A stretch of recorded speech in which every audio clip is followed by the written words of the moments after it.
Assalamualaikum warahmatullahi wabarakatuh. S- Perkenalkan, nama saya Eka Pratiwi Gusmarianti. Pada kesempatan kali ini, saya akan mempresentasikan materi tentang konsep nilai tukar dan sistem nilai tukar. Baiklah, saya akan membagikan materinya.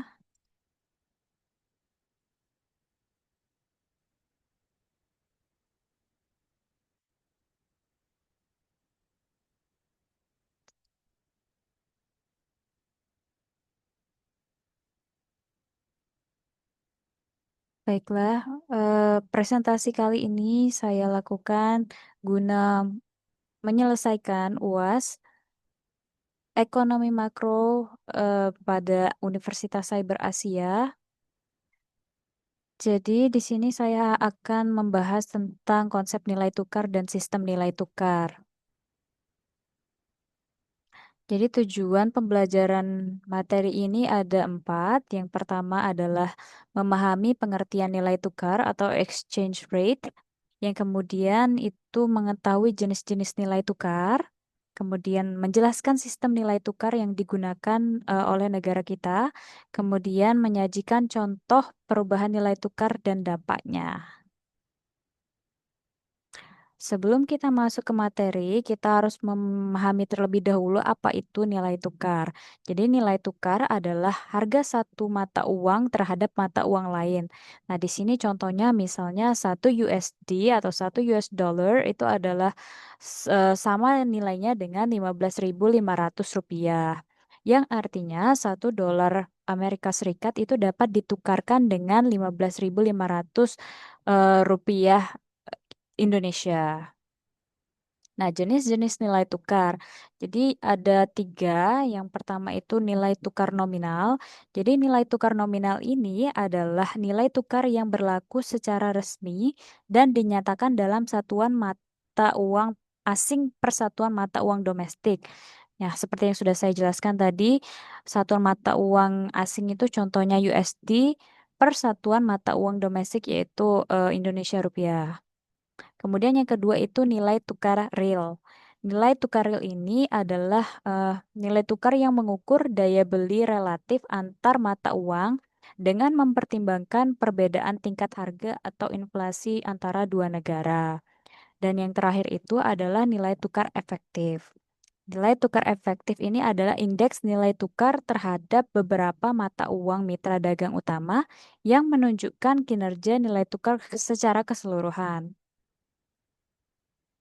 Apa saja sih faktor-faktor yang mempengaruhi nilai tukar?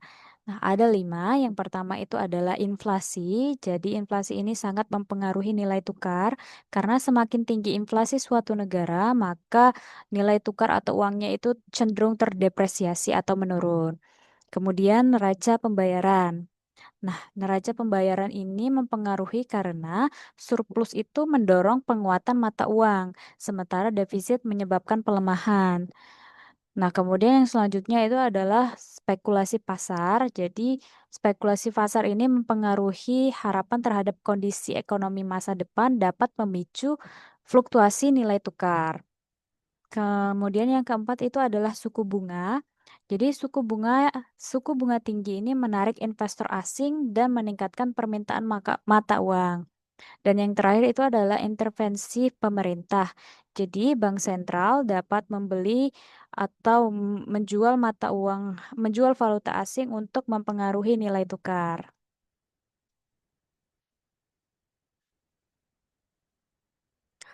Nah, kemudian yang selanjutnya itu adalah sistem nilai tukar. Jadi, sistem nilai tukar ini ada tiga.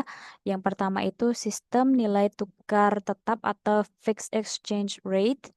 Nah, untuk sistem nilai tukar tetap, ini pemerintah menetapkan kurs tetap terhadap mata uang lain dan menjaga stabilitasnya dengan intervensi di pasar falas.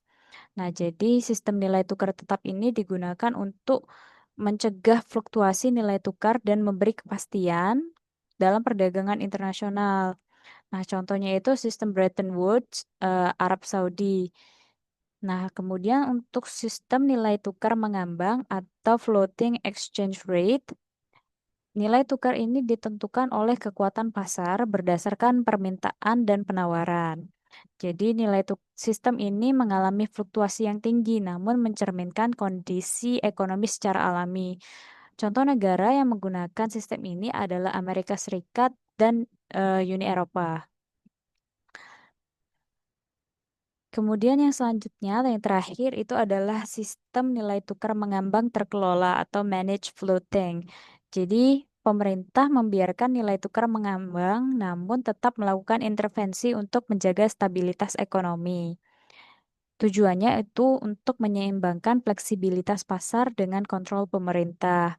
Nah, jadi negara kita Indonesia ini adalah salah satu negara yang menganut sistem nilai tukar mengambang terkelola atau managed floating. Kemudian ada materi terkait devaluasi dan revaluasi berlaku pada sistem nilai tukar. Jadi untuk revaluasi adalah kenaikan nilai mata uang. terha- Jadi revaluasi ini adalah kenaikan nilai mata uang domestik secara resmi terhadap mata uang asing. Nah, hal ini dilakukan jika nilai tukar terlalu rendah dan memicu inflasi impor. Nah, contohnya itu 1 USD yang awalnya 15.000 menjadi 1 USD sama dengan 13.000 rupiah. Artinya ini nilai tukar mata uang asing mengalami penurunan. Nah, kemudian devaluasi. Jadi, devaluasi ini adalah penurunan nilai mata uang domestik secara resmi terhadap mata uang asing oleh pemerintah. Ini kebalikannya dari revaluasi. Jadi, tujuannya adalah untuk meningkatkan daya saing ekspor dan memperbaiki neraca perdagangan.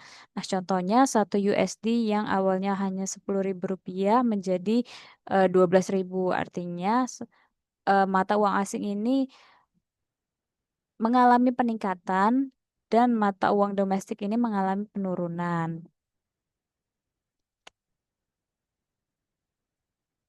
Nah, perubahan nilai tukar dan dampaknya. Jadi ini saya ambil contoh kasus, ini kurs rupiah berubah menjadi 16.000 per USD yang dulunya 14.000. Jadi ada beberapa dampak yang dapat kita ambil.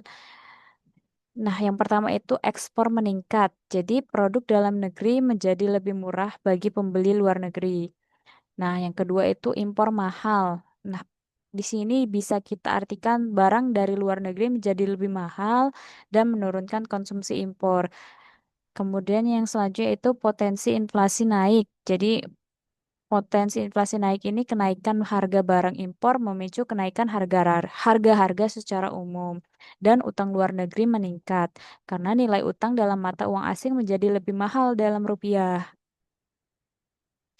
Nah, dampak fluktuasi nilai tukar ini bagi perusahaan. Jadi eksportir diuntungkan saat mata uang melemah, sedangkan importir merugi.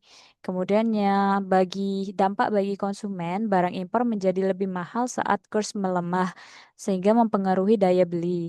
Dan bagi pemerintah, fluktuasi memengaruhi stabilitas fiskal, devisa, dan pembayaran utang luar negeri. Jadi kesimpulannya itu, stabilitas nilai tukar berperan penting dalam menjaga kepercayaan investor dan kelancaran perdagangan internasional. Kemudian perubahan nilai tukar juga memberikan dampak luas terhadap ekspor, impor, inflasi, dan stabilitas ekonomi. Dan yang selanjutnya, pemerintah dan bank sentral memiliki peran penting dalam menjaga kestabilan nilai tukar melalui intervensi dan kebijakan moneter. Dan yang terakhir, pemilihan sistem nilai tukar tergantung pada kondisi ekonomi dan kebijakan negara. Baiklah, cukup sekian materi yang dapat saya sampaikan. Saya mohon maaf apabila ada salah-salah kata dan kesalahan informasi dan kekurangan saya pada saat saya menyampaikan presentasi. Saya mohon maaf. Saya akhiri. Wassalamualaikum warahmatullahi wabarakatuh. Terima kasih.